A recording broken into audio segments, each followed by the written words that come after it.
అయితే నేను జయక్కకి ఫోన్ చేసి విజయ్ నెంబర్ అడుగుతా.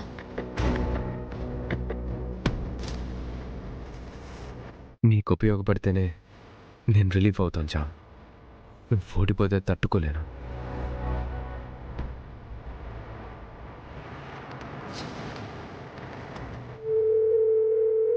రే విశాల్, చెప్పరా. నాకు హెల్ప్ చేయాలరా. ఏంటి? ఇప్పుడు నీకు చామంతి అని ఒకరు ఫోన్ చేసి ఒక నెంబర్ ఇస్తారు. కాల్ డేటా ఇవ్వు. ఓకే ప్రేమ్, థ్యాంక్స్ రా. ఇట్స్ ఓకే రా.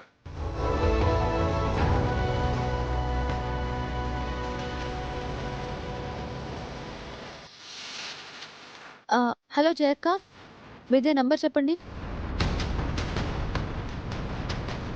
ఓకే అక్క, థ్యాంక్ యూ. విజయ్ నంబర్ వచ్చేసింది. విశాల్ గారికి కాల్ చేస్తా.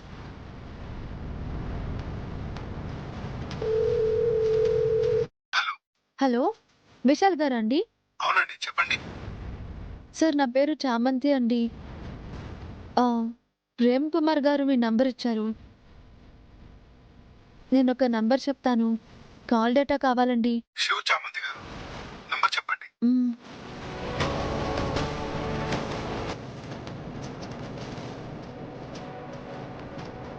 ఓకే చామంతి గారు, ఒక 1 అవర్ టైం ఇవ్వండి, మీకు డేటా మెయిల్లో పంపిస్తాను. ఇది చాలా సీక్రెట్ గా ఉండాలండి. మ్మ్. ప్రేమ్ గారు చెప్పారు కాబట్టి నేను ఇస్తున్నాను, లేదంటే ఇచ్చేవాడిని కాదు. చెప్పాను కదా, చాలా జాగ్రత్తగా ఉండాలి. సరే అండి, సీక్రెట్గానే ఉంచుతాను. ఓకే, మీ మెయిల్ ఐడి పంపండి. ఆ, అలాగే. chamanti@gmail.com. ఓకేనండి, వెయిట్ చేస్తూ ఉంటాను. బాయ్. It's okay. 1 అవర్లో పంపించేస్తానన్నారత్తా. పోనీలేమ్మా. ప్రేమ్ పేరుకి బానే పలుకుబడి ఉందన్నమాట. ఆయన ఏమైనా డ్రైవర్ బాబా చిట్టి? చిన్న బాబు గారు ఆ మాత్రం ఉండదా? ఈ చిట్టిగాడు ఒకడు గాయాన్ని ఇంకా రేపుతూ ఉంటాడు. ఇప్పుడు నా పలుకుబడి చెప్పడం నీకు అవసరమరా వైరు బుర్రోడా? నీ వైరు ఒకటి పీకేస్తే గాని బుద్ధి రాదురా.